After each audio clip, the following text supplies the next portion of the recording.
did you know that the man we see carved into mountains and cast in bronze, the saintly figure in our history books, was a far more complicated and calculating man than we are ever taught?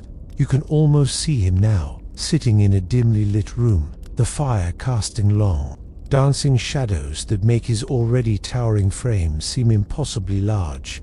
He isn't a marble statue here. He is a man of flesh and blood, wrestling with a nation tearing itself apart. Before you get too comfortable, go ahead and like this video and subscribe to the channel to encourage me to make more content like this.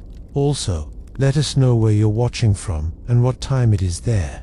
Now, dim the lights and let's begin tonight's journey. You see the image of Abraham Lincoln, and your mind likely conjures a very specific picture. It is the face on the $5 bill, solemn and weathered. It is the giant, seated figure in Washington, D.C., gazing out with an air of profound, unshakable wisdom. He is the Great Emancipator, the man who waged a bloody war to free a people from bondage, a moral crusader who sacrificed everything for a righteous cause. This is the Lincoln of myth, the Lincoln of elementary school pageants and patriotic speeches. And while that image contains fragments of truth, it is a beautifully simplified story, polished until all the rough, uncomfortable edges have been worn smooth. The real story, the human story, is far more fascinating. It's the story of a pragmatist, a political genius, and a man whose primary all-consuming goal was not, in fact, the abolition of slavery. His true goal was something he considered far more fundamental, the very bedrock of his entire world. It was the preservation of the Union. To understand this, you must peel back the layers of legend. Imagine not the monument, but the man, a lanky, almost awkward figure, standing 6 feet 4 inches tall without his boots. A man who often used his famous stovepipe hat as a kind of filing cabinet, stuffing letters and important notes inside its lining. He was a frontier lawyer with a sharp wit, a storyteller who could disarm opponents with a folksy anecdote, and a politician who understood the brutal calculus of power. Historians still debate whether his personal moral convictions drove his political strategy, or if his political strategy shaped his public moral stance. The truth, as is often the case, likely rests somewhere in the murky middle. For Lincoln, the United States was more than just a collection of states. It was a grand experiment in democracy, a test to see if a nation conceived in liberty could long endure. The institution of slavery was a poison to that experiment. He knew that, but the immediate threat, the one that kept him awake in the dead of night, was the dissolution of the nation itself. To him, a fractured America was a failed experiment, and he would use any tool at his disposal, make any compromise, and forge any alliance to prevent that from happening. The story of his presidency is not the straightforward march of a saint, but the tightrope walk of a master statesman, and the freedom of millions was, for a long time, not the destination, but a strategic move in a much larger, more desperate game.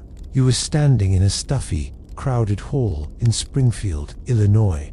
It is June of 1858, and the air is thick with anticipation and the smell of sweat and wool coats. On the stage before you is that same lanky figure, not yet president, not yet a legend, but a candidate for the US Senate. This is where the story we think we know often begins, with one of the most famous phrases in American history. You hear him speak, his voice a high tenor, not the deep baritone we often imagine, and the words cut through the room with a stark clarity. A house divided against itself cannot stand, he declares. I believe this government cannot endure, permanently, half slave and half free. I do not expect the Union to be dissolved. I do not expect the house to fall, but I do expect it will cease to be divided. It will become all one thing or all the other. At first listen, it sounds like a clarion call for abolition. It seems to be the very definition of a moral crusade. This is the Lincoln we celebrate, drawing a line in the sand. But listen closer, feel the subtle genius of his words. He is not speaking as a revolutionary demanding immediate, radical change. He is speaking as a diagnostician, a political doctor, examining a patient on the verge of death. The core of his message is not, "We must free the slaves," but rather, "This current state of being is logically and politically unsustainable." He is pointing out a fatal flaw in the system. A nation cannot function with two completely contradictory legal and moral systems operating under one government. The tension, the constant friction, will inevitably tear it apart. It's a prophecy rooted in political science, not just moral theology. This famous opening line, of course, was a direct quote from the Bible, a source of ultimate authority for most of his audience. It gave his political argument a divine weight, making it feel less like an opinion and more like an indisputable truth. But what many don't know is that his closest friends and political advisors begged him not to say it. They read his draft and were horrified. They told him it was too radical, too aggressive, that it would paint him as an extremist and hand the election to his opponent. Lincoln, ever the quiet strategist, reportedly told them the statement was true, and that he would rather go down in defeat with that truth on his lips than win with a lie. Historians still debate the motive here. Was it a moment of pure, unvarnished conviction, or was it a calculated risk, a brilliant political maneuver to frame the entire debate on his own terms? By declaring the House divided, he was forcing everyone to confront the inevitable endpoint. He was saying the compromises and temporary fixes were over. The nation was at a crossroads and had to choose a single path. His immediate political goal was not to make the nation all free, but to stop it from becoming all slave, which he and many in the North feared was the ultimate goal of Southern political power. The survival of the house itself was the prize. The specific furniture inside, whether it be chairs of freedom or benches of bondage, was a secondary, albeit crucial, question. He was fighting for the foundation, for the structural integrity of the entire experiment. The fate of millions was tied to that fight. But for Lincoln, in that smoky hall in 1858, the first and most desperate battle was for the house itself. Before he was the man on the grand stage in Springfield, you have to see him as he was for years, an ambitious lawyer riding the circuit in rural Illinois. Picture him on horseback, his long legs dangling awkwardly, his suit dusty from the road. He travels from one small-town courthouse to the next, sharing beds with other lawyers in crowded taverns, his mind not on a grand moral crusade, but on property disputes, contract law, and the occasional criminal defense. It is here, in the grit and grime of everyday life, that you find the true foundation of his political stance. He was a pragmatist to his core, a man who dealt with the world as it was, not as he wished it to be. And in the world of pre-war America, his position on slavery was meticulously, almost painfully, calculated. His public platform was not abolition, but containment. He was what was known as a free soiler. This was a crucial distinction. The abolitionists, men like William Lloyd Garrison, were seen as dangerous radicals. They called for the immediate and uncompensated end of slavery everywhere, burning the Constitution and calling it a pact with the devil. Lincoln was not one of them. In fact, he kept a careful distance. His position, and the position of the fledgling Republican Party he helped build, was that slavery was a moral and political evil, but one that was protected by that same Constitution in the states where it already existed. You couldn't just wave a wand and make it disappear. To do so would be to violate the law and tear the country apart, the very thing he feared most. So, the strategy was to draw a line, a quarantine. Let slavery remain in the South, but forbid its expansion into the new Western territories by any means necessary. You can see this in his one and only term in the U.S. House of Representatives in the late 1840s. He consistently supported measures like the Wilmot Proviso, which aimed to ban slavery in any territory acquired from Mexico. This wasn't about freeing a single slave in Virginia or South Carolina. It was about ensuring that future states like Kansas, Nebraska, and California entered the Union as free states, tilting the balance of power in Washington forever away from the slaveholding South. His belief was that if you penned slavery in, if you cut off its ability to grow, it would eventually wither and die on its own. A famous story from his lawyering days perfectly illustrates his mind at work. He once defended a man accused of murder, where the key witness claimed he saw the crime clearly by the light of a full moon. Lincoln, in a brilliant move, produced a farmer's almanac, a widely trusted source, proving that the moon was barely a sliver on that night, destroying the witness's credibility and freeing his client. He didn't argue about the morality of the witness. He used cold, hard, undeniable facts to dismantle his opponent's case. This was his approach to slavery, not a fiery sermon, but a carefully constructed legal and political argument. Historians still debate the depth of his personal hatred for slavery during this period. Was his moderate stance a genuine belief that this was the only constitutional way forward, or was it the only politically survivable position for an ambitious politician in a state like Illinois, which had deep cultural and economic ties to the South? He had to win elections, and being a full-throated abolitionist was a political death sentence. His goal was to build a coalition, to create a majority party that could govern, and that meant appealing to people who disliked slavery but were terrified of the consequences of immediate emancipation, including the prospect of millions of freed black people competing for jobs. So he walked a fine line, his stance perfectly engineered to be just radical enough to inspire the anti-slavery base, but just conservative enough to reassure the moderates that he wasn't a revolutionary looking to burn the whole house down. He was just a carpenter, trying to mend the foundation and stop the rot from spreading. Now, you are in the heart of the storm. The year is 1860, the nation is a powder keg, and the presidential election is the spark. You see Lincoln, now the official candidate for the Republican Party, not as a lone figure, but as the face of a carefully constructed platform. Political parties then, as now, created these platforms, documents outlining their core beliefs and promises to the voters. And if you read the Republican platform of 1860, you will not find a passionate plea for universal human freedom. You will not find the word abolition. Instead, you find a document focused on economics, federal power, and, above all, the preservation of the Union and the containment of slavery. The platform was a masterclass in political messaging.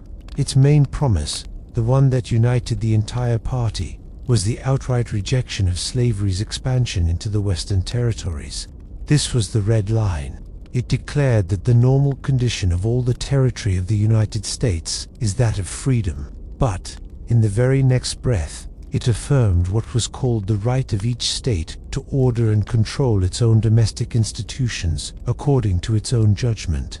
This was a direct promise to the South. It was a legally binding reassurance that a President Lincoln would not, and could not, interfere with slavery in Virginia, Georgia, or any other state where it was already the law of the land. It was a message of, we will not touch what is yours, but we will not allow this institution to spread 1 inch further. Think of the other planks in the platform. They were about building a transcontinental railroad, a project that would bind the nation together with steel. They were about enacting protective tariffs to boost northern industry. They were about passing a Homestead Act, giving free land in the West to settlers. These were promises of economic prosperity and national unity, designed to appeal to farmers in Ohio, factory workers in Pennsylvania, and merchants in New York.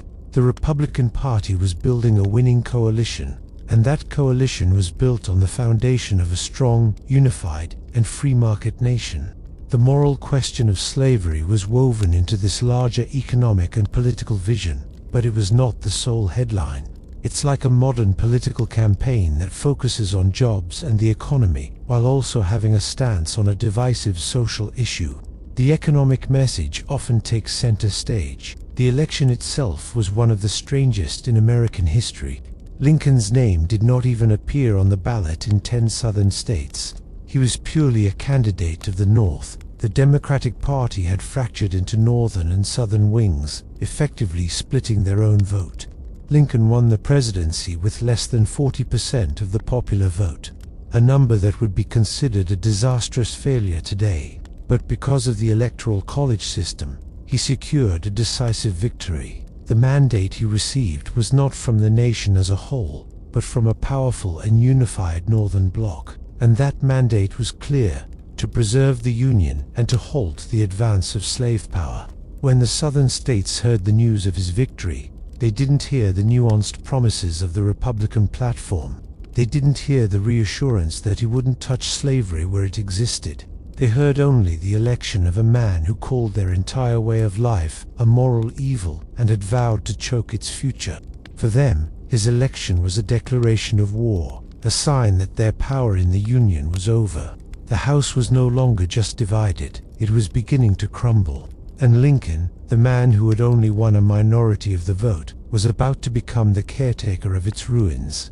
The cannons had fired. Fort Sumter, a federal outpost in the heart of Charleston Harbor, has fallen. The time for speeches and platforms is over. It is April 1861, and the nation is at war with itself. Now you see Lincoln not as a candidate, but as a commander-in-chief, a man forced to make decisions that will cost tens of thousands of lives. In this moment of ultimate crisis, his stated goal, his public and official war aim, is laid bare for all to see, and it has nothing to do with emancipation. His one, singular, explicit purpose is to put down a rebellion and restore the Union. In his first call for 75,000 volunteer soldiers, he is meticulous with his language. He asks them to serve for 90 days, a tragically optimistic time frame, to suppress combinations of men acting against the government, and to cause the laws to be duly executed. He is framing this not as a war against the South, but as a police action against insurrectionists. He is not liberating anyone. He is restoring order. He even goes so far as to assure the nervous border states that this is not a war on their institutions. He writes letters, holds meetings, and sends representatives to make it crystal clear. This is a war to preserve the map as it is, not to redraw the moral landscape of the country. You can feel the immense pressure he is under. The ink is barely dry on the declarations of secession from the Deep South, and he is desperately trying to prevent the next wave. If he had declared, in that spring of 1861, that this was a war to end slavery, the result would have been immediate and catastrophic. The states of Virginia, Arkansas, Tennessee, and North Carolina, which had initially hesitated, would have seceded instantly and with overwhelming unity. Even more critically, the so-called border states, Missouri, Kentucky, Maryland, and Delaware, which were slave states that had not yet seceded, would have been lost. Losing them would have been a death blow to the Union. It would have meant a Confederate border on the Ohio River and surrounding Washington, D.C. on three sides. It was a strategic nightmare. Lincoln famously quipped to one of his aides, "I hope to have God on my side, but I must have Kentucky." This wasn't a joke, it was a simple statement of geopolitical fact. Kentucky was the strategic linchpin of the entire war. So, when Congress passed the Crittenden-Johnson Resolution in July of 1861, it was an official echo of Lincoln's own policy. The resolution stated that the war was not being waged for any purpose of overthrowing or interfering with the rights or established institutions of those states, but to defend and maintain the supremacy of the Constitution and to preserve the Union. It was a formal, government-stamped promise. "We are not here to free your slaves. We are here because you are breaking the law." One of the most unusual facts from this early period of the war is that some Union generals would actively return escaped slaves, known then as contraband, to their masters if they belonged to citizens in the loyal border states. This policy seems monstrous to us now, but it was seen as a vital political necessity to prove that the Union's war aims were pure. Historians still debate the efficacy of this policy, whether it truly appeased the border states, or simply delayed the inevitable confrontation with the war's true moral core. But for Lincoln, the president, the math was brutal and simple. The Union first. Everything else was a distant second. You need to see the map as Lincoln saw it every single day, not as a flat piece of paper, but as a living, breathing chessboard where one wrong move meant checkmate. This is the terrifying game of dominoes he was forced to play. To the south, a bloc of seceded states formed a hostile power. But nestled between that new confederacy and the free North were 4 critical states: the border states of Delaware, Maryland, Kentucky, and Missouri. They were the dominoes, balanced precariously on edge. All of them were slave states. All of them had deep economic and cultural ties to the South. And if they fell, the Union cause was likely lost before it ever truly began. This political reality paralyzed any early abolitionist movement.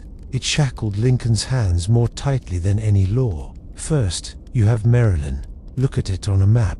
It's a geographic vice grip on the nation's capital. If Maryland seceded, Washington, D.C. would become an isolated island, completely surrounded by enemy territory, indefensible and impossible to govern from. In the very first weeks of the war, pro-Confederate mobs in Baltimore attacked Massachusetts troops on their way to defend Washington. The city was a hotbed of secessionist sympathy. To prevent the state legislature from even voting on secession, Lincoln took a step that chills civil libertarians to this day.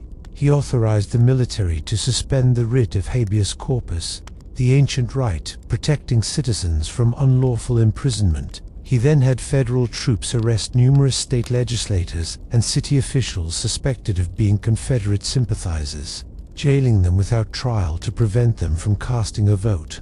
It was a stunning use of executive power. Then there is Kentucky, Lincoln's own birth state. It controlled hundreds of miles of the Ohio River, the superhighway of the American interior, a vital artery for troops and supplies for both sides. Lincoln himself stated it plainly: "I think to lose Kentucky is nearly the same as to lose the whole game."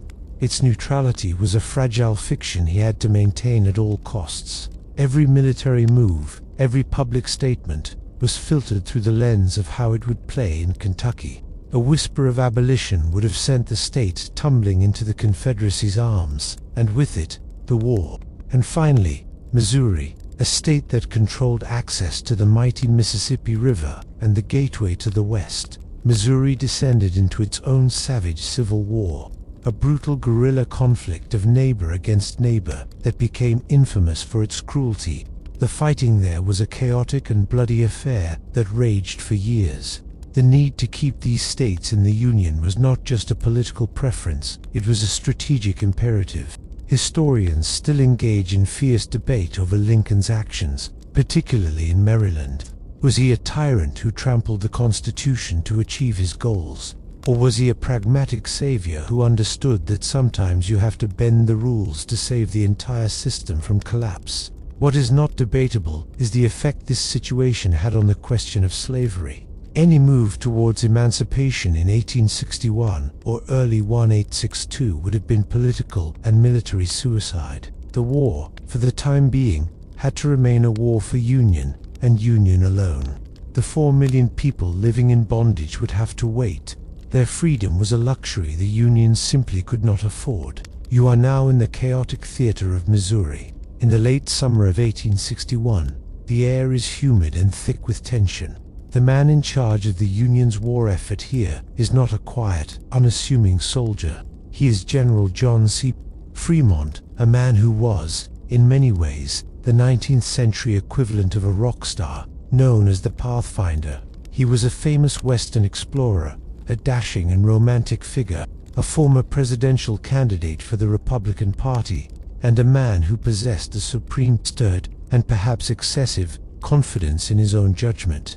He operated his headquarters in St. Louis with the pomp and circumstance of a European monarch, complete with an elaborate bodyguard of foreign cavalrymen. It was from this grand stage that he decided to take matters into his own hands. On August 30th, frustrated by the brutal guerrilla warfare plaguing the state, Fremont issued a dramatic proclamation. He declared martial law across Missouri, a strong but not unheard of measure. But then he went a step further, a step that sent a seismic shockwave all the way to Washington. He declared that any citizen of Missouri who took up arms against the United States would have their property confiscated, and their slaves, if they had any, would be declared freemen. In a single, unauthorized pen stroke, a Union general had initiated a policy of military emancipation. He had done the very thing Lincoln had spent months promising the border states he would never do. It was a bold, radical, and for Lincoln, an utterly disastrous move. You can imagine Lincoln reading the news, perhaps in a telegram or a newspaper, his heart sinking. All his work, all his careful maneuvering to keep Kentucky in the Union was about to be undone, and his fears were realized almost instantly. Panicked letters and telegrams began flooding the White House from Union supporters in Kentucky. They warned him that if Fremont's order stood, Kentucky would explode. Its legislature would vote to secede, and the state would be lost forever. One of Lincoln's key Kentucky allies wrote to him bluntly, saying the order had done more to hurt the Union cause in the state than a defeat in battle. Lincoln first tried to handle the situation with a quiet touch. He sent a private message to Fremont, politely asking him to modify the order to bring it into line with existing federal law, which only allowed for the confiscation of property used directly in the Confederate war effort. Fremont, full of self-importance, refused. He even sent his formidable wife, Jessie Benton Fremont, a politically savvy and influential figure in her own right, to Washington to argue his case directly with the president. The meeting did not go well. Forced into a corner, Lincoln had no choice. He publicly ordered Fremont to revoke the Emancipation Clause of his proclamation. He had to publicly rebuke his own general. Historians still debate whether Fremont's order was a genuine act of abolitionist principle or a desperate, grandiose gesture from a politically ambitious man whose military command was already failing. Whatever the motive, the result was clear. Lincoln had to choose, and he chose Kentucky over the freedom of a few thousand slaves in Missouri. The abolitionists in his own party were furious, calling him a coward. But Lincoln, the master of the long game, had kept his most important domino from falling. The message was sent, not just to the border states, but to the entire world. The war for the Union was still just that, a war for the Union. Now you must enter a more private and deeply uncomfortable corner of Lincoln's mind. It is a place where his pragmatism wrestles with the prejudices of his time, creating a plan that is jarring to our modern ears. For much of his life, long before the war and well into his presidency, Lincoln was a staunch supporter of an idea called colonization. This was not a plan to free slaves and integrate them into American society. It was a plan to free them and then persuade them to leave the United States altogether, to establish new colonies of their own somewhere in Central America, the Caribbean, or even back in Africa. This wasn't some eccentric personal whim. It was a mainstream political idea for decades, championed by respected figures like Henry Clay, Lincoln's political idol. The belief was that the two races, white and black, were so fundamentally different, and white prejudice so deeply ingrained, that they could never peacefully coexist as equals on American soil. You can see this belief in startling clarity in a meeting that took place at the White House in August of 1862. It was a historic moment, the first time a group of black men had been formally invited to meet with the president to discuss public policy. Imagine the scene: 5 prominent, well-dressed, free black leaders sitting across from this towering, somber president. He speaks to them not as a liberator, but as a somber realist, delivering a painful diagnosis. He tells them, "You and we are different races. We have between us a broader difference than exists between almost any other two races." He goes on to explain that their presence in America is the cause of the war, and that even if freed, they would not be treated as equals. "It is better for us both, therefore, to be separated," he concludes. He was asking them to lead the way, to convince other freed people to voluntarily emigrate to a new colony he was planning in a region called Quirique, in what is now Panama. He wasn't just talking, he was actively working on it. Congress had granted him a large sum of money to fund these colonization experiments. The Quirique plan was his main focus for a time, a place rich in coal that he hoped could become a self-sustaining enterprise for the colonists. He pored over maps and reports, genuinely believing this was a viable, even benevolent, solution. When the Iroquois plan fell apart due to diplomatic objections from other Central American countries, he approved another ill-fated venture to a small island off the coast of Haiti called La Vache. That experiment was a complete disaster. Hundreds of former slaves were shipped there, only to be ravaged by smallpox, starvation, and mismanagement. Lincoln eventually had to send a Navy ship to rescue the survivors and bring them back. Historians still debate what this steadfast belief in colonization truly reveals about Lincoln. Was he, at his core, a white supremacist, incapable of envisioning a multiracial republic where black citizens had the same rights as white ones? Or was he a deeply pessimistic pragmatist, a man who looked at the vicious, violent racism of his day and concluded that separation was the only humane way to protect black people from perpetual suffering and oppression? Perhaps he believed it was the only way to make emancipation politically palatable to the millions of white Northerners who were fighting for the Union, but absolutely not for racial equality. Whatever his internal motivations, the policy itself is a stark reminder of his priorities. In the summer of 1862, his preferred solution to the question of slavery was not integration, not civil rights, but mass deportation. His mind was not yet on a new birth of freedom at home. It was on a ship, sailing for a distant shore. You must now lift your gaze from the battlefields of America and look across the vast gray expanse of the Atlantic Ocean. The war is not just being fought in the forests of Virginia or the fields of Tennessee. It is being fought in the quiet, smoke-filled drawing rooms of London and the opulent palaces of Paris. Here, powerful men with impeccable manners and cynical hearts are playing a diplomatic chess match, and the United States is merely a board on which they play. For Lincoln, this international front was just as dangerous as any Confederate army. The existential threat was intervention.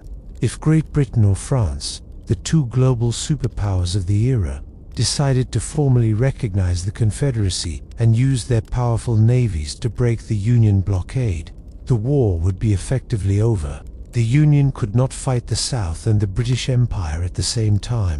The pressure from Great Britain was immense. The British textile industry, the engine of their economy, was slowly starving.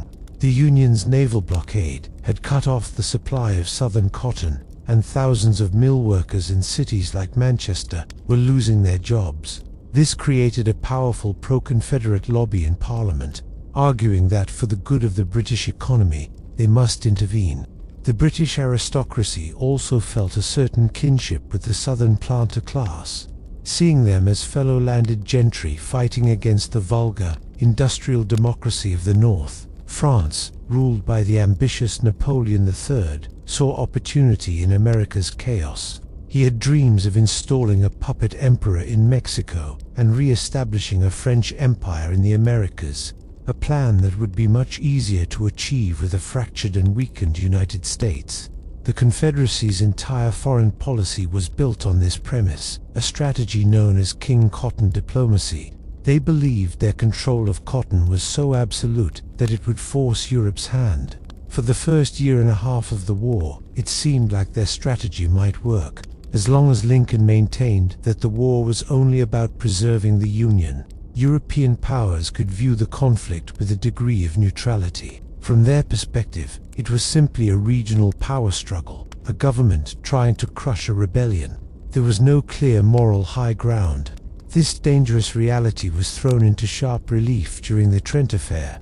In late 1861, when a U.S. Navy captain impulsively stopped a British mail ship and arrested 2 Confederate diplomats on board, the British were outraged at this violation of their neutrality, and for a few tense weeks, war seemed imminent. Lincoln, in a humbling but necessary move, had to back down and release the diplomats, showing just how carefully he had to tread. This is where Lincoln, the master strategist, began to see a new path forward. He realized that the one thing that could definitively stop European intervention was slavery itself. The British public, despite their government's economic interests, was passionately anti-slavery. They had abolished it in their own empire decades before and saw themselves as a moral leader on the issue.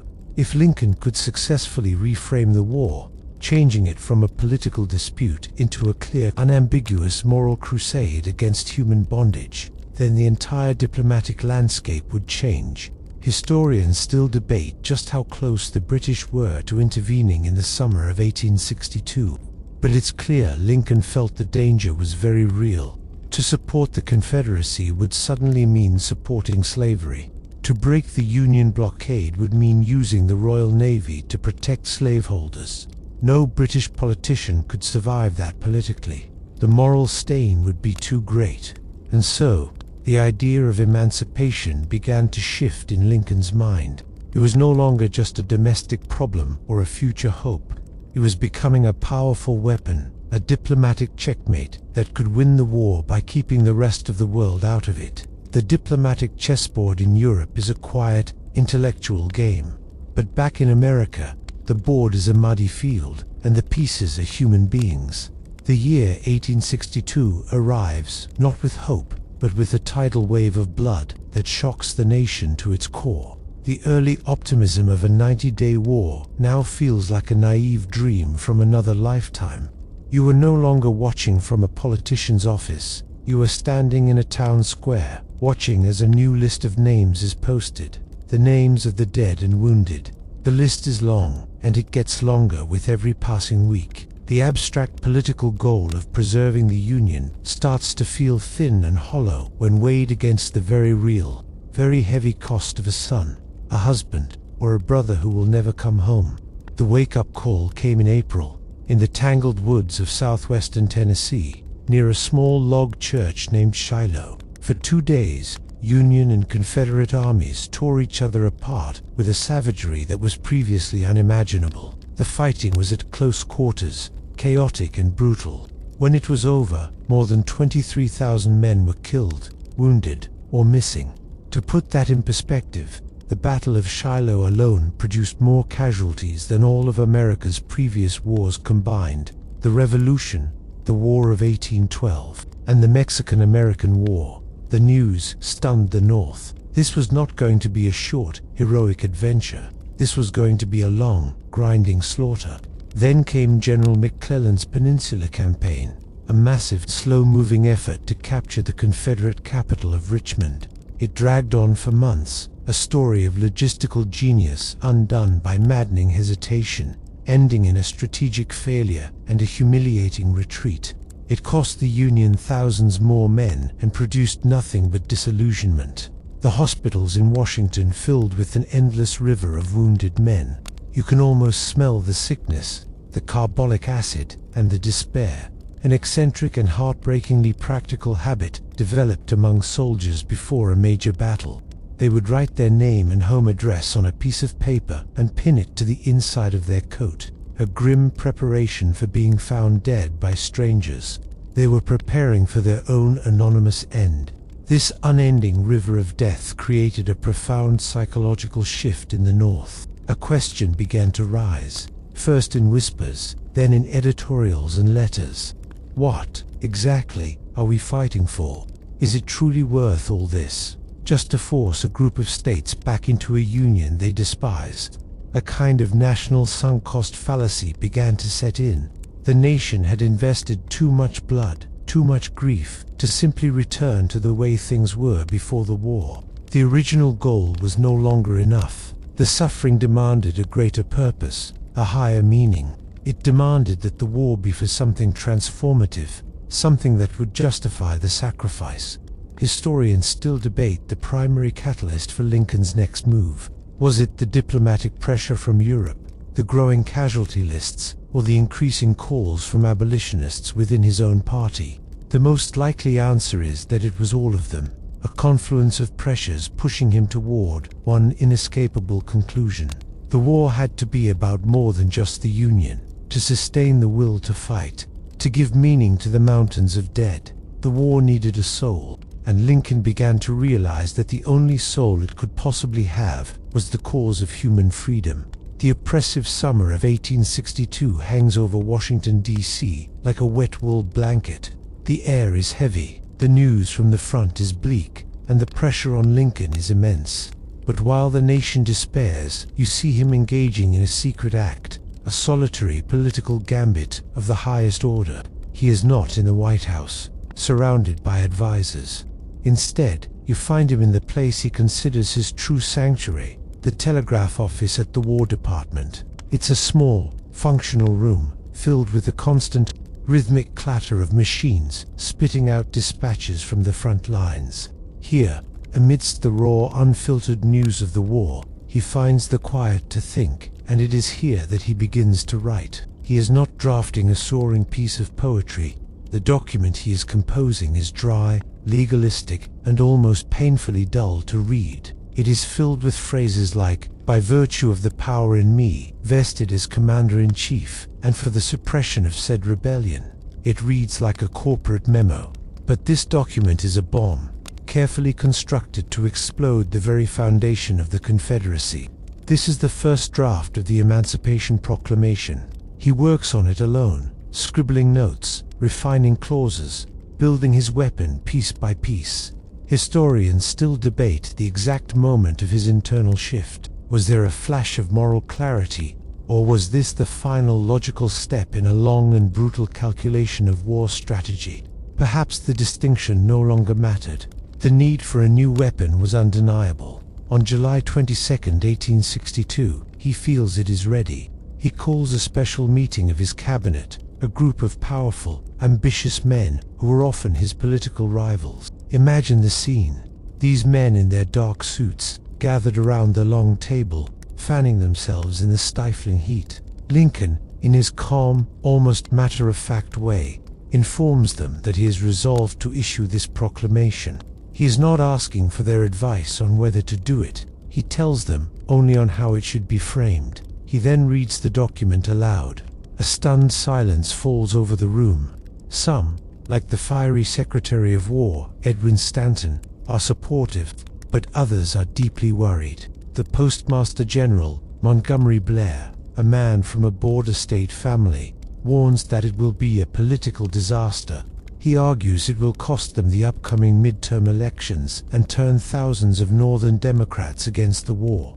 The crucial moment, however, comes from his sharpest and most worldly advisor, Secretary of State William Seward. Seward looks at Lincoln and agrees with the proclamation in principle. But then, he offers a devastatingly astute piece of political advice.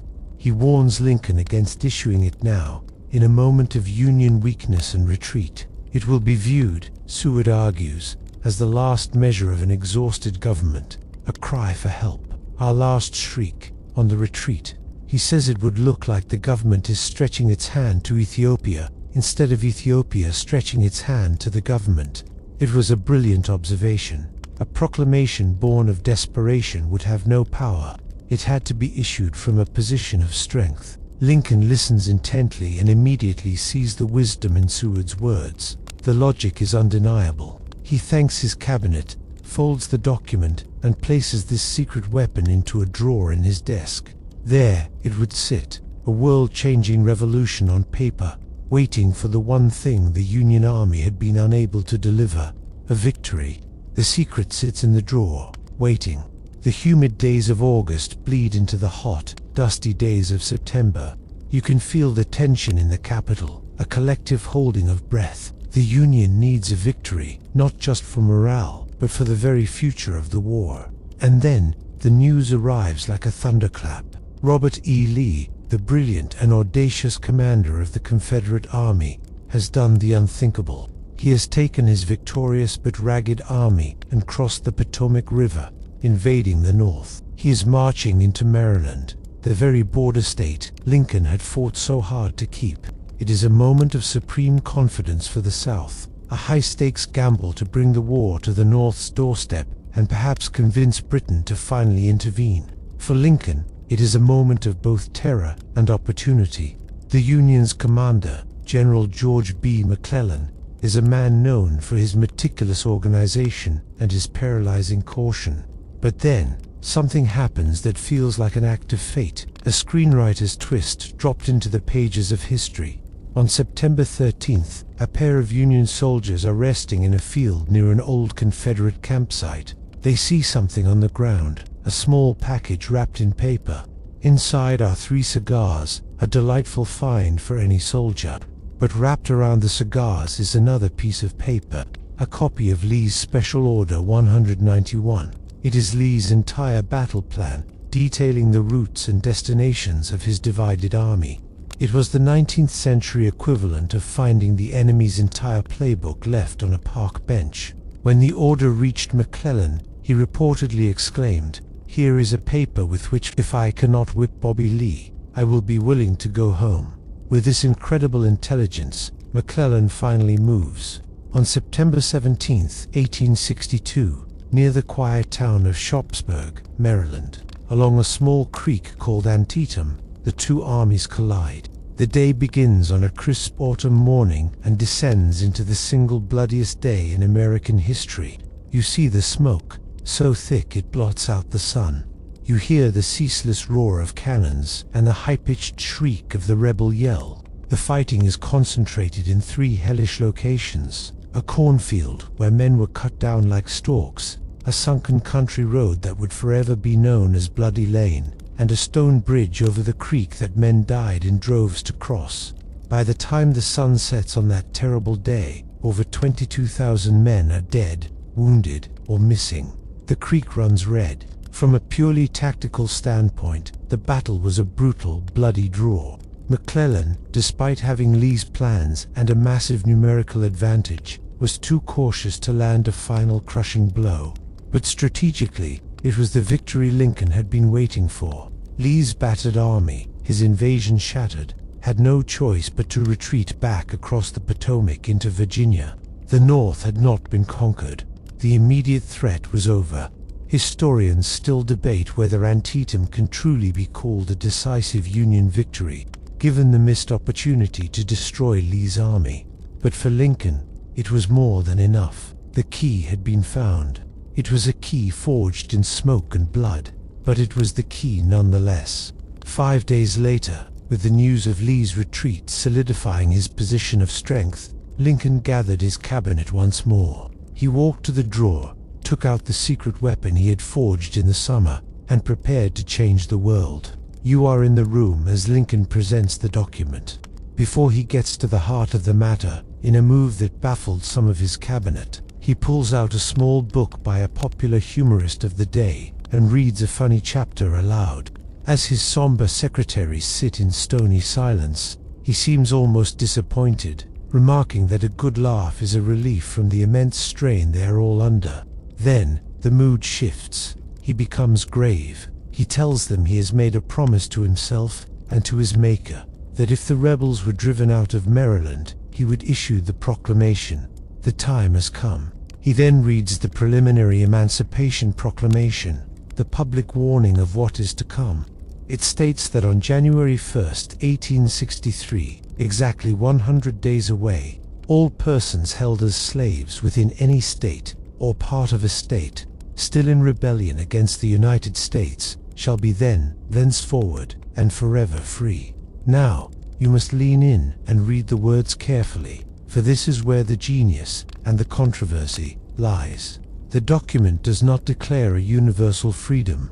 It is not a beautiful, soaring testament to human rights that blankets the entire nation.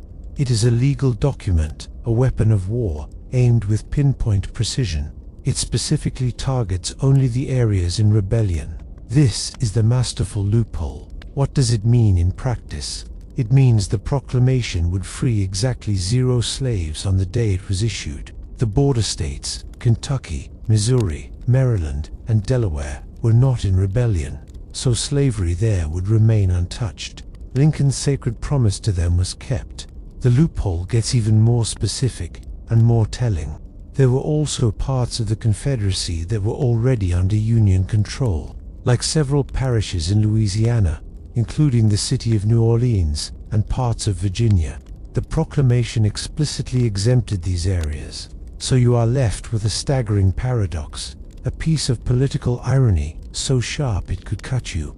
The Emancipation Proclamation freed slaves only in the territory where Lincoln had absolutely no power to enforce it, and it left them in chains in all the territory where he did have power. Abolitionists at the time were deeply disappointed. Some mocked it mercilessly. The British press sneered, with one paper famously editorializing, "The principle is not that a human being cannot justly own another, but that he cannot own him unless he is loyal to the United States." But they were missing the point. Lincoln was not acting as a moral prophet. He was acting as a commander-in-chief. This was not a humanitarian gesture. It was a strategic military maneuver. By basing the proclamation on his war powers, he sidestepped the enormous constitutional question of whether a president could abolish property. He wasn't abolishing property. He was seizing enemy assets. The Confederacy's entire economy, its ability to feed its armies and build its fortifications, was built on the backs of enslaved labor. By declaring those laborers free, he was inviting them to cripple the Confederate war machine from within. Every slave who walked off a plantation was a blow to the rebellion. He was turning the South's greatest economic asset into its greatest vulnerability. Historians still debate the document's immediate impact versus its symbolic power. But one thing is certain. It was not the simple act of liberation we often imagine.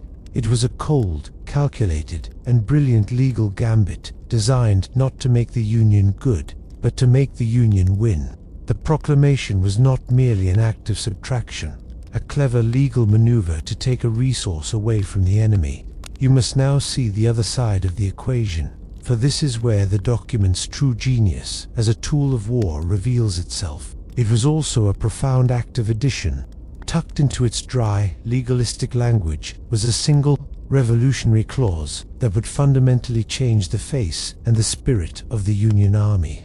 It declared that persons freed by the proclamation of suitable condition will be received into the armed service of the United States. In that one phrase, Lincoln opened the door to a new army, an army of men who had the most personal and powerful reason imaginable to fight. Imagine the psychological shock of this. For the South, the entire social and political order was built on the subjugation of black men. The ultimate nightmare, the fear that fueled their entire ideology, was the image of an armed black man, free and empowered. Now, Lincoln was making that nightmare a reality. He was taking men the Confederacy considered property and was putting them in blue uniforms, handing them rifles, and training them to march back into the South as liberators. You can almost see the dawning horror on the face of a Confederate soldier, looking across a battlefield and seeing not just the familiar blue uniforms of white Northerners, but the faces of the very people his society had enslaved. It was a psychological blow from which the Confederacy would never truly recover. But this was not an easy or smooth transition. Initially, many in the North were deeply resistant to the idea of arming black men. But as the war dragged on and the casualty lists grew longer, as you remember from the grim summer of 1862, pragmatism began to outweigh prejudice. The Union needed soldiers, desperately. Here was a vast, untapped reservoir of manpower eager to fight. The most famous of these new units was the 54th Massachusetts Infantry, a regiment of free black men from across the North. Their story reveals a fascinating and often overlooked detail about this new army. When these men enlisted, they discovered they would be paid less than white soldiers. A white private earned $13 a month, plus a clothing allowance. Black soldiers were offered only $10, with $3 deducted for clothing. It was a deep and bitter insult. In an extraordinary act of protest and self-respect, the men of the 54th, led by their white colonel, refused to accept any pay at all for 18 long months, until the government finally agreed to grant them equal pay, retroactive to their enlistment.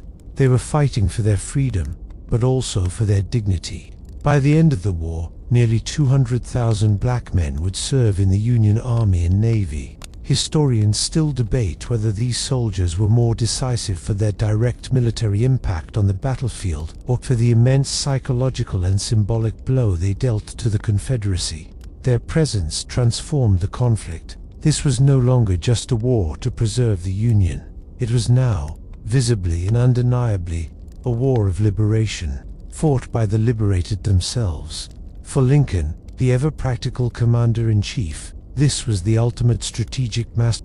He had turned the Confederacy's greatest strength, its enslaved workforce, into a weapon aimed directly at its own heart. Now you must travel back across the Atlantic, back to those smoke-filled rooms in London and Paris. You are watching the great diplomatic chess match again, but the entire board has been transformed. Before the game was murky, a complex puzzle of economic interests and political power.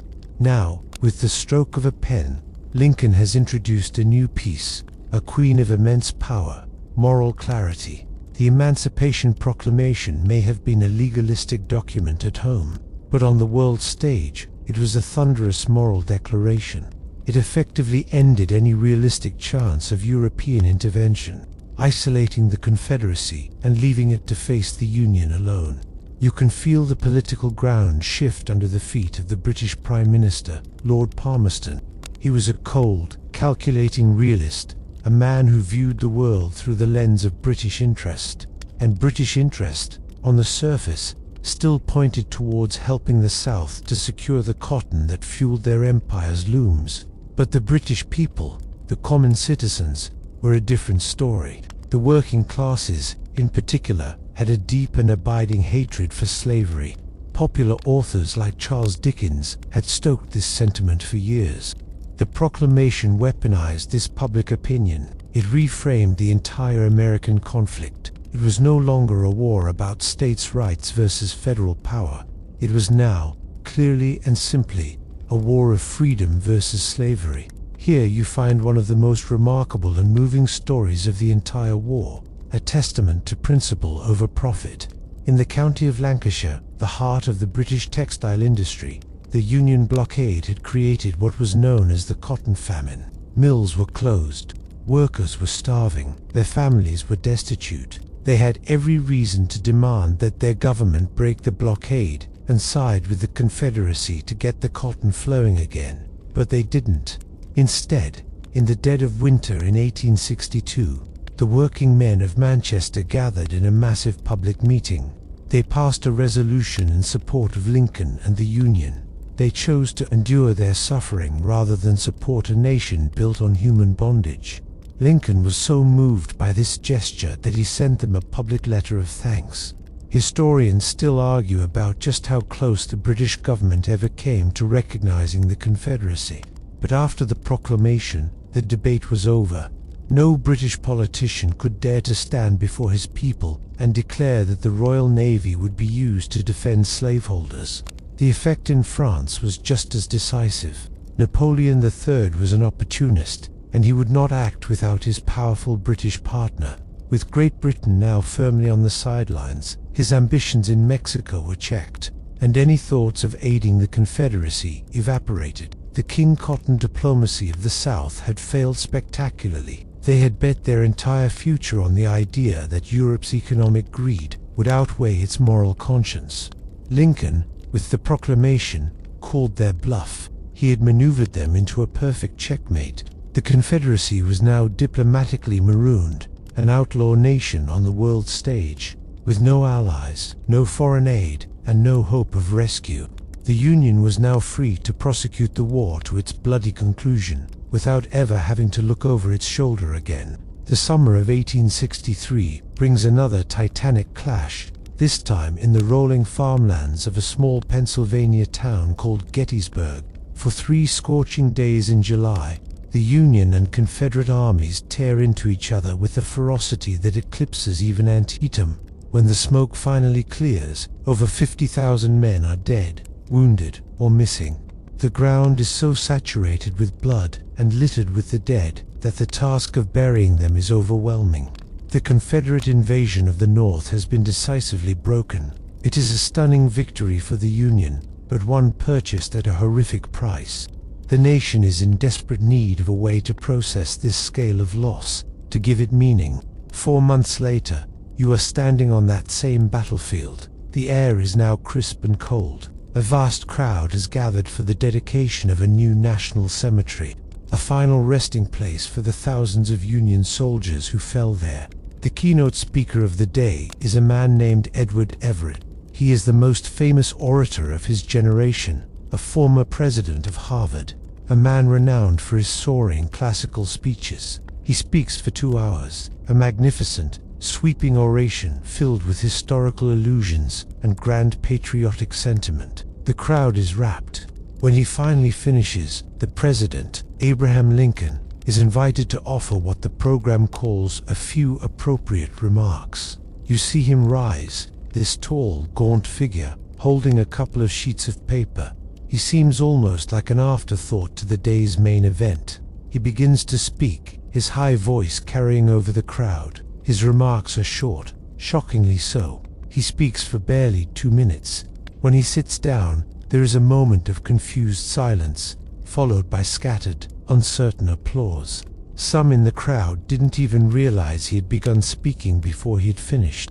One popular and quite possibly apocryphal story says, a photographer was so unprepared for the speech's brevity that he didn't even have time to get his camera set up. But in those 2 minutes, in those 272 words, Lincoln does not just dedicate a cemetery. He reconsecrates the entire nation.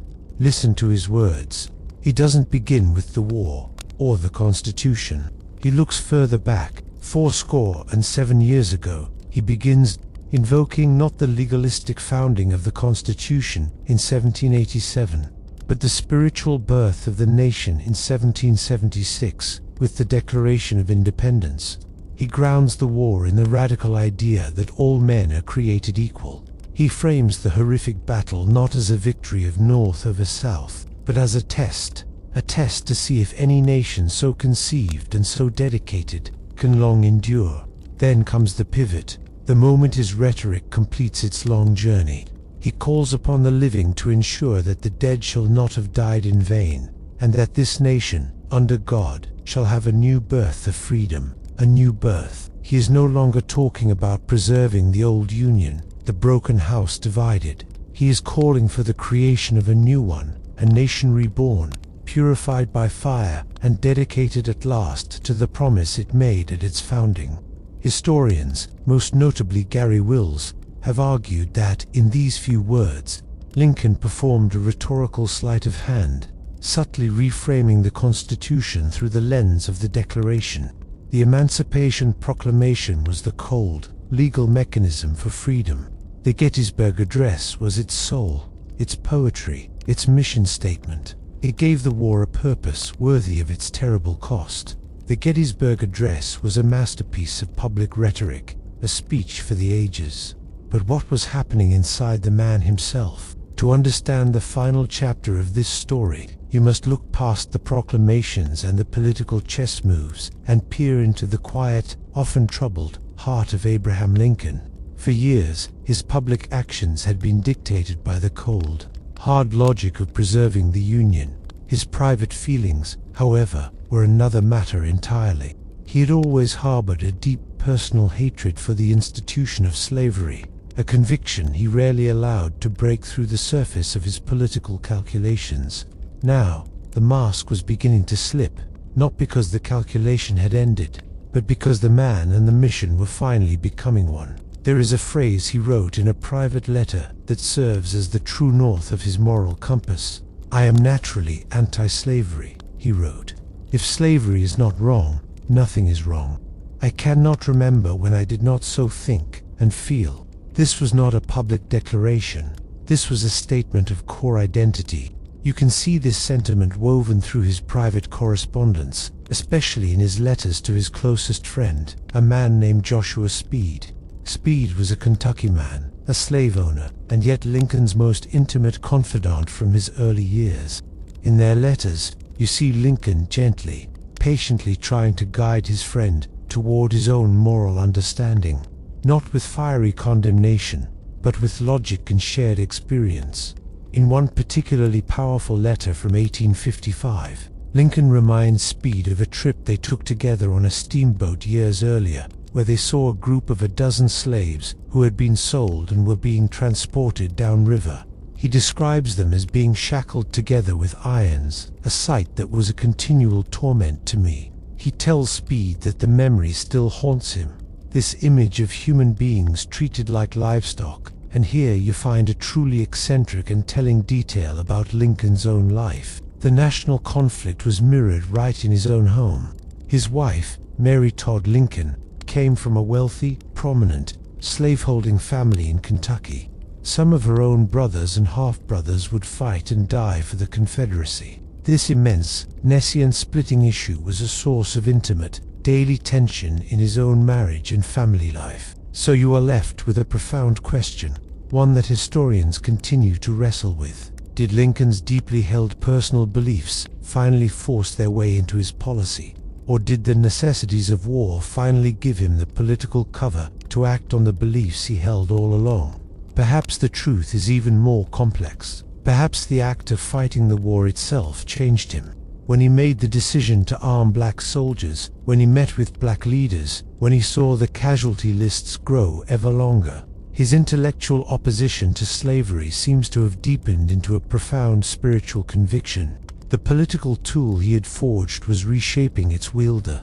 The cold pragmatism of the commander-in-chief was slowly but surely merging with the tormented conscience of the man who could never forget the sight of men in chains.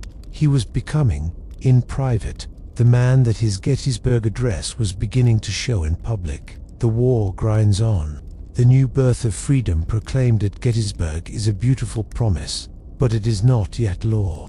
Lincoln, the ever-vigilant lawyer, understands something that many in the North do not. His Emancipation Proclamation, as powerful as it was, rested on a precarious legal foundation. It was a war measure, an act of the commander-in-chief, justified only by the existence of the rebellion. But what would happen when the war ended? Would the courts strike it down? Would the freed people of the South be re-enslaved? To Lincoln, this was not just a possibility, it was a terrifying probability. The revolution he had started needed to be made permanent, enshrined not in a temporary presidential order, but in the unshakable bedrock of the Constitution itself. The only way to do that was with a constitutional amendment. Thus begins the final, and perhaps most dramatic, political battle of his life, the fight to pass what would become the 13th Amendment. This was a monumental task. An amendment required a two-thirds majority in both houses of Congress, a deliberately high bar to clear. The Senate, with its stronger Republican majority, passed the amendment relatively easily in April of 1864, but the House of Representatives was a different beast entirely.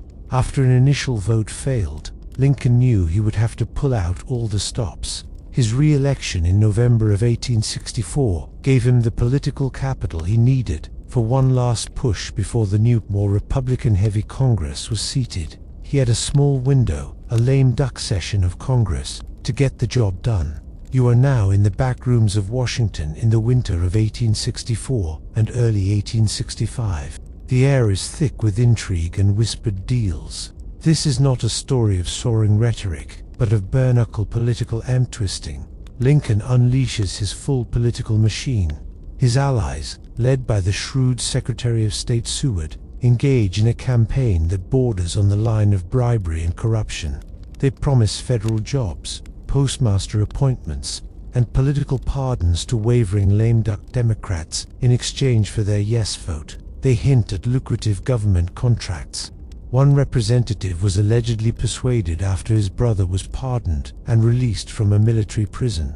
It was a messy, ugly, and absolutely necessary business. Lincoln himself takes a direct role, inviting key congressmen to the White House for private meetings.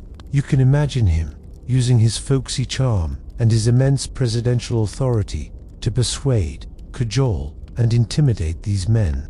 He tells them the amendment is a king's cure for the evils of the war. A famous, though possibly embellished, anecdote from the time claims that he told a group of operatives, "I am the President of the United States, clothed with great power." The abolition of slavery by constitutional provision settles the fate, for all coming time, not only of the millions now in bondage, but of unborn millions to come. A measure of such importance that those 2 votes must be procured. Historians still debate the full extent of the deal-making, and just how much of it was directed by Lincoln himself, but the outcome is clear. When the vote was held on January 31, 1865, the amendment passed by a razor-thin margin. just 2 votes more than the required 2/3 majority. The chamber erupted in a wild celebration. For Lincoln, this was the true victory. The Emancipation Proclamation had been a strategic tool of war. The 13th Amendment was the final, legal, and moral seal on that war's true meaning. It was the guarantee that the house would not just be repaired, but rebuilt on a new and more solid foundation. The war is nearly over. The Confederate armies are collapsing. The end is in sight. It is March 4th, 1865, and you are standing in a sea of mud and umbrellas outside the U.S. Capitol building. The weather is dismal, a cold, steady rain soaking the massive crowd that has gathered to witness Lincoln's second inauguration. He walks out onto the portico, and as he rises to speak, a strange thing happens. The clouds break, and the sun streams down, illuminating him as he begins his address. What follows is not a triumphant victory speech. It is not a boastful declaration of Northern might. It is one of the most haunting and beautiful speeches ever delivered in the English language, a somber, poetic sermon delivered to a wounded nation. His address is short, only about 700 words, but it is dense with meaning. He begins by acknowledging that there is little new to say about the war itself. Everyone knows how it began and how it has progressed. Then, he pivots to the heart of the matter, to the cause of the war. All knew, he says, that this interest was, somehow, the cause of the war. He is speaking of slavery, but he refuses to assign blame in the simple, victorious terms of North versus South. Instead, he includes the entire nation in a collective guilt. He notes that both sides read the same Bible and pray to the same God, and each invokes his aid against the other. He finds it strange that any men should dare to ask a just God's assistance in wringing their bread from the sweat of other men's faces. But then he immediately adds, "But let us judge not, that we be not judged." This is where the speech transcends politics and becomes a piece of profound theological reflection. He suggests that this terrible war, with all its unimaginable suffering, is not a punishment for the South alone, but a divine punishment on the entire nation, both North and South, for the sin of slavery. He posits that God may have willed this war to continue until all the wealth piled by the bondsman's 250 years of unrequited toil shall be sunk, and until every drop of blood drawn with the lash shall be paid by another drawn with the sword. This is a terrifying and radical idea. He is framing the war as a divine balancing of the scales, a horrific but just penance for centuries of national hypocrisy. It is the statement of a prophet, not a politician. In the crowd that day was a young, handsome actor named John Wilkes Booth, who would later say that the speech sounded like a sacred poem. He was right. Lincoln concludes not with a call for vengeance, but with a plea for grace. With malice toward none, with charity for all, he says, "Let us strive on to finish the work we are in, to bind up the nation's wounds."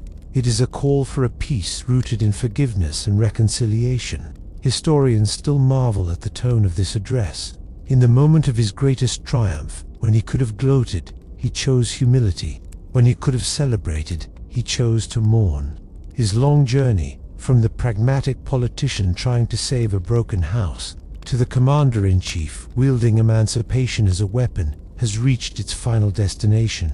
Here, he is the nation's priest, anointing its wounds and offering a somber prayer for its soul. He has finally, fully, embraced the war's deepest moral meaning, and in doing so, he lays out a path for a peace that is as difficult and as necessary as the war itself. So you are left with a final, lingering question. Who was this man? You began this journey with the image of a monument, a marble man, simple and pure in his purpose. But section by section, you have chipped away at that marble to find the complex, living, breathing man beneath. A man who was not a simple moral crusader, but a political genius of the highest order. A master strategist playing for the highest stakes imaginable, the survival of a nation. His greatness was not in a straightforward, unwavering march toward abolition. His true greatness, the kind that is more human and therefore more profound, was in his incredible ability to take the tool he was given, the brutal necessity of war, and forged from it the one weapon that could save the Union and, in the process, accidentally, and then intentionally, redeem its soul. His primary goal, the North Star of his entire presidency, was always the preservation of the House. He would have saved the Union without freeing a single slave if he could have. He would have freed them all to save it. The morality was, for a long time, secondary to the mathematics of survival. But as the war deepened, the math began to change. Emancipation transformed from a radical idea into a military, diplomatic, and political necessity. He wielded it with the precision of a surgeon, first as a threat, then as a limited military order, and finally, as the foundation for a new, redefined nation. The tragedy, of course, is that he never got to be the architect of that new nation. Just days after Lee's surrender, while watching a play at Ford's Theater, he was taken from the world. It's a haunting historical curiosity that Lincoln, a great lover of theater, had seen the assassin, the famous actor John Wilkes Booth, perform on that very stage before. Historians still debate what kind of peace Lincoln would have built. Would his malice toward none approach have healed the nation's wounds more gently, or was a firmer hand needed to secure the rights of the newly freed? We will never know. What we do know is that the man who entered the presidency, promising only to contain slavery, left it having destroyed it forever. The man who once championed colonization died as the strongest advocate for the 13th Amendment. The pragmatic politician who began the war to save a flawed union ended it by giving that union a reason to be saved. He is not a lesser hero for his complexity. He is a greater one. He is proof that the most profound changes in history are not always born from pure idealism, but from the messy, brilliant, and often agonizing compromises of leaders forced to choose the best possible path through an impossible world. And so, the story comes to a gentle close. The echoes of cannons and speeches and debates can now fade, drifting into the quiet corners of your mind. The image of the marble man, now warmed by the humanity you have explored, can recede, leaving behind the soft and steady hum of a story that has found its end. The house that was so terribly divided is, for now, at peace. The great, heavy book of this chapter in history can be softly closed, its pages filled with struggle and sorrow, but also with a stubborn, resilient hope. You can feel the weight of that history lift, replaced by the simple, comforting weight of your blanket. The air in the room grows still, and the only thing that matters is the gentle rhythm of your own breathing. All the questions have been asked, all the battles have been fought, and all the complexities can be put away safely on a high shelf, to be revisited another day, or perhaps never at all. For tonight, there is only the deep, welcoming quiet, a soft darkness that promises rest and a peaceful journey into your own dreams. The vast, complicated map of a nation at war has folded itself away, leaving you with nothing but the serene and starry sky of a silent, sleeping world. The end. Sweet dreams.